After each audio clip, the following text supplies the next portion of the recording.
You know, Marlo Thomas is, I am her biggest fan, I think. I bet many of you are too. She wears so many hats. She is an Emmy Award-winning actress, an Emmy Award-winning producer. She feels very strongly about every project that she sinks her teeth into, cares a lot about the quality and what the project says, gives a lot of her time to charity, and as you know, is one of the most vocal in terms of the women's movement, and you've heard me say it before, she puts that issue in great perspective. She has a new wonderful film that ABC will air this Monday night called Consenting Adult, and Martin Sheen and Barry Tubb are your co-stars, yes, right, Marlo? And wonderful, too. It is great for you to come up from New York this morning and join us. Thanks. Now, what makes this movie special? Well, it's about a lot of wonderfully interesting and important things. First of all, Martin Sheen and I play the parents of a young man who comes home and announces that he's homosexual. And the family just shatters in every which way. And it's interesting to see a family face a crisis like that. The parents start to face their own sexual problems with each other. The mother and the daughter face all the tension that their mother and daughter relationship has. The whole family changes. It's as if somebody's just taken the family and wrenched it around to show it the other side. Is this an average middle-class American family? Yeah, it really is. It's a true story, you know, based on a real family. Laura Hobson wrote it. And I met with lots of parents and mothers of gay kids, and the reaction of the parents in this movie and what the family goes through is very much what seems to happen. And you want people to know this is not a feminist movie. Oh, well, I mean, it isn't, though. It really deals with... Well, I mean, it's not about women's liberation, but it's about, I think, something fascinating because it's about love. It's about unconditional love. You know, these parents hate the fact that their son is homosexual, but they hate him, too, for a while. Really? The father throws him out. The mother is repulsed by him. And it really asks a question. I mean, do we love our children? Do we love our parents? Do we love our mates? If they don't live up to our value system, confirm our lifestyle, you know, become sort of an extension of us. Is that why you wanted to do this project? Yeah, and it made me cry when I read it. It really got to me, because I think it's everybody's fantasy in life that your parent will someday love and accept you and no forgive you for, especially for the things that they didn't love you for. Marlo and I were just talking, that is, points out how emotional this film is, but there's another kind of a storyline woven through that, I mean, it's not, you don't leave depressed. I mean, that's a very melodramatic scene to show, but it's a wonderful scene. I mean, the father has, as far as he's concerned, lost everything, and but it's just not as dynamic a scene as I would have liked to have shown. You know, I know you must learn a lot, because I know it's a fact. You sink your teeth into every project that you get involved in. You know, we've been told before that when we lose a parent, we face our own mortality. Yes. What do we face when we have to adjust to another kind of sexuality in our kids? Well, we lose our future. I mean, you know, the homosexuality threatens the family from losing their offspring, their grandchildren, the carry on of the family name. That's the feeling that the mothers of the gays that I spoke to said, that they felt that they might as well have had their son be dead. Because they had lost the future. They had lost all those grandkids. It's interesting, Marlo, that the mother presents the issue to the father. Is it that Barry Tubb, who plays the son, comes in and tells you first? Yes. Why? Because he trusts that she'll be open, you know, more open than the father might be. And he's right, too. I mean, he obviously knows his father, because the father ends up throwing him out of the house. The mother says, all right, well, let's get you to a doctor and let's try to cure this thing, you know, and she's convinced that it's a disease. And so you see both of these attitudes, I mean, neither of which are really correct. Homosexuality can't be cured. It isn't a disease. It's a preference. Well, it's a nature. A nature. You know, and so it would be is impossible for a heterosexual to be homosexual as a homosexual to be heterosexual. So there really isn't a choice. What other things did these parents of homosexual young people tell you in terms of the devastation and maybe even getting in touch with their own sexuality? Well, guilt, too. Guilt, just terrible guilt. What did I do? Yeah, the mothers all felt that they had done something to cause this, because that seems to be the sort of popular folklore, you know, that if a mother's overpossessive or coddles her son, you know, he'll become gay. So a lot of the mothers had that. Does this movie dispel those myths? Well, we talk about it, because the mother thinks that it's got to be her fault, that maybe she was too close to him, and even though she never thought she was, but she starts to, you know, question everything she's ever done with her children, and And the father, of course, thinks that it's his biggest, you know, he's the one with the most pain because it's his son.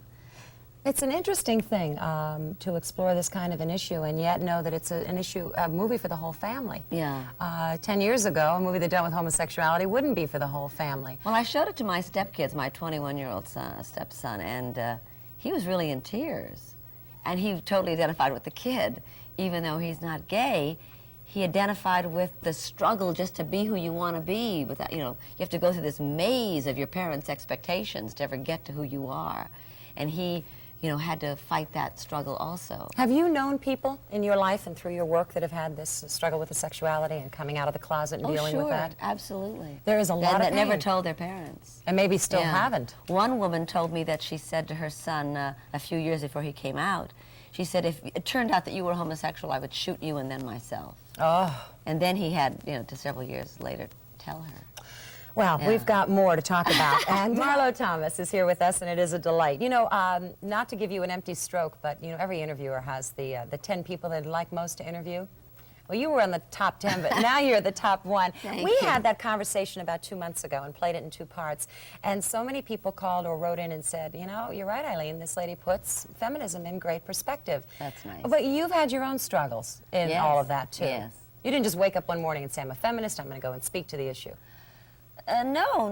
I thought I was a freak for most of my adolescent years because I didn't want the same things that other girls wanted at that time. And Like what? I didn't want to get married and have babies when I was 20. I wanted to be an actress and a producer, and I wanted all these other things. And I think that the society wasn't ready for me at all 20 years ago. They, you know, they made me feel as if I was freakish for that. What made you different? Probably the fact that I come from a family of 15 marriages, you know, and that my father is one of 10 and my mother's one of 5, and I saw all these men looking at all these women and saying, what do you know? So I thought, I'm going to know. I'm going to know something. So nobody will ever turn to me and say, what do you know? And that really meant a lot to me. You didn't want to be Mrs. Somebody. No. I'd already been, you know, the daughter of somebody, so I'd already known what it was like to be, you know, in somebody else's spotlight, and so I didn't want that. Was it tough for your dad and your mom to see that you and Terry were really speaking out? And do you have to wear a little bit of a more gentle hat when you're around him with all these issues? Not at all, no. My father really raised me to be a contender for him, you know, with him. So, I mean, we fight wonderfully. I love him. He's the most perfect daddy that ever lived. Really? Yeah. He's a conservative Reaganite, which is, of course, not anywhere near where my politics are.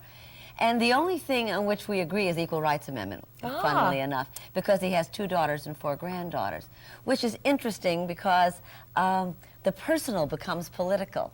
You know, it's like in Consenting Adult. These people are so against homosexuality, and then they have a homosexual in their family, and then they learn about it.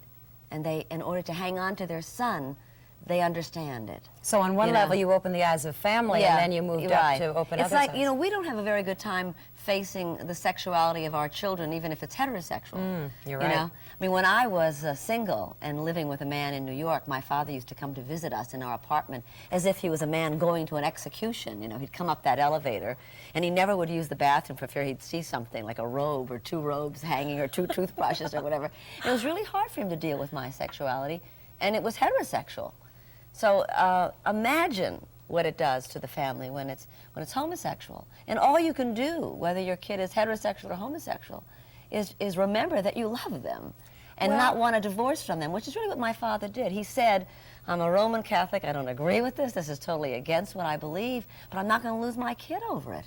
Then you now have unconditional love from your mom and dad. Is that what you're saying? I've always had it from my father. I've kind of tap danced more from my mother. But I always had my father's unconditional love. The fact that you've been given unconditional love, do you now feel it's incumbent upon you to give it back? You're married to Phil with 5 kids who you're a real role model to. Unconditional, walking in and loving them 8 years ago? No, that I don't think that's really possible. Maybe another, you know, 8 or 10 years. But I don't think you can take it on somebody else's family and unconditionally love every member of that family. I love them dearly. But I aspire to unconditional love. And I think if we can even get it with our mate, you know, I mean, we really do put a price tag on how we love, you know. and we kind of have this audacious feeling that the people that we love are extensions of us. Isn't that You incredible? know, and so therefore they better, you know, be in the same on the same dance floor all the time. And it's a really constipated look at what love is. Do you and Phil love unconditionally?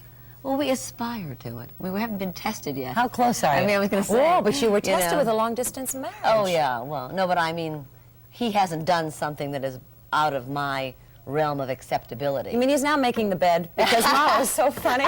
You were talking at the Sheridan and you said, you know, He's neither one of you sometimes made. making the bed, and I'm sometimes getting used to the fact that the bed never is made. How's the move to New York must make a It's big great. difference. It's wonderful. Oh, You're yeah. settled and you're in, and Well, we're not really settled in it.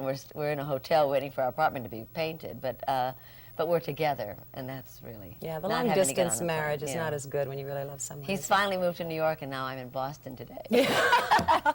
I think he thinks maybe he did the wrong. I don't think there's a parent that can watch this that doesn't feel all the things Phil you brought up. sobs every time he sees this movie. He You know, sobs. you're Roman Catholic, Phil's Roman Catholic. You've both taken stands on so many things. Do you ever argue about issues in this fight to open up to everything that's around in the world? Not really. I mean, disagree and constructive disagreement well, on things. I mean, we're pretty much in the same arena. You know, we don't really argue. We argue about other things. We don't argue about the Like issues. what? Come on, like what? Aside from the bed. Everything you argue about with your See, man. very normal, right? Yes. Well, it's terrific to have you here. Thank you. I will not let you go unless, once again, because I loved it so much, unless it's out of context for you, but Charlotte Perkins Gilman. Marlo, and the last time we talked, told this wonderful story, and would you end Oh, with was that? she? Yes, that's nice. Gee, I hope I remember it now. She has this one, in 1912, she wrote this quote that puts feminism into perspective, I think. She said, when the doe in the forest wishes to run far and fast, she is not making a buck of herself. She likes to run not because she is a doe, but because she is a deer, just as much of a deer as the buck is.